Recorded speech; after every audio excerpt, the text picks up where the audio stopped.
মালাইকা কেমন আছেন? ভালো আছি।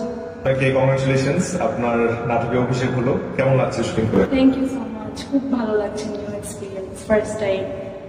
ভালো লাগছে। এটা কি আপনার ফার্স্ট প্রস্তাব পাওয়া নাটক নাকি আগেও কখনো অফার পেয়েছিলেন? হ্যাঁ, আগে পেয়েছিলাম বাট করা হয়নি, কারণ আমার স্টাডিজের জন্য এক্সাম ছিল, তো করা হয়নি। তখন আপনার স্টাডি শেষ এখন? না, স্টাডি এখনো শেষ হয়নি, আমি ইউনিভার্সিটিতে সেকেন্ড ইয়ারে, তো তেমন একটা প্রেশার নাই থেকে এটা করছি। নাটকের শুটিং এর সব থেকে এই যে এক্সপিরিয়েন্স হলো আপনার 3 দিন, সব থেকে মজার একটা এক্সপিরিয়েন্স বলেন।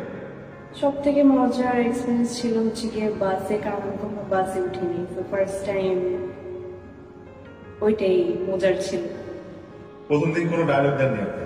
না, ডায়লগ দিতে বেশি মজা লাগে নাকি ডায়লগ ছাড়া বেশি মজা লাগে? ডায়লগ ছাড়াই মজা লাগে। আপনার বড় বোনের কাছ থেকে কোনো টিপস পেয়েছেন নাটকে আসার আগে?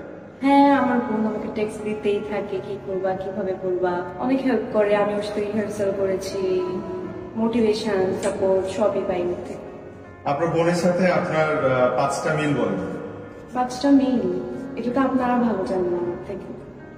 আগে মডেল হিসেবে কাজ করেছেন, মানে ফটোশুট করেছেন, এবার নাটকে অভিনয়তে আপনাকে দেখা যাবে। আপনার আর কি কি গুণ আছে যেটা আমরা জানি না?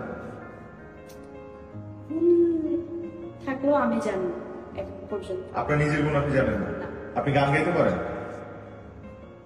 মোটামুটি বলা যায়। এটা তো একটা গুণ। আপনি নাচতে পারেন? তাই নাটকে তো আপনার নাচের একটা পারফরমেন্স আছে। ওটা করলাম, ট্রাই করলাম ফার্স্ট টাইম। ছোটবেলা থেকে অভিনেত্রী হতে চেয়েছিলেন নাকি কোনো ইচ্ছা ছিল না হুট করে? না, হুট করে না, ছোটবেলা থেকে আমার বোনকে দেখেছি ইন্ডাস্ট্রিতে, তো আমারও একটা ইচ্ছা ছিল, বাট তেমন একটা ছিল না, মোটামুটি। আপনার কাছ থেকে তো সবাই মেহজাবিনের মতো অ্যাক্টিং এক্সপেক্ট করছে বা চাচ্ছে যে মেহজাবিনের মতো কিছু, তো এটা নিয়ে আপনি কি বলার আছে? আমি বলবো এক্সপেকটেশনটা এত হাই না রাখতে, কারণ আমার ফার্স্ট টাইম, নিউ এক্সপিরিয়েন্স, তো আমার বোন তো অনেক টাইম নিয়ে এখন যেখানে আছে, ওটা অনেক টাইম লেগেছে, তো আমারও ওই পর্যন্ত যাইতে আপনাদের দোয়া লাগবে, এটাই বলবো। ইটস ভেরি নাইস, ফ্রেন্ডলি, অনেক সাপোর্ট করেছে, আমাকে অনেক হেল্প করেছে। তো দর্শককে কি বলতে চান এই নাটকটা নিয়ে? কি বলতে চাই, দেখেন আমার নাটক, আমার ফিডব্যাক দেবেন কেমন হয়েছে না হয়েছে।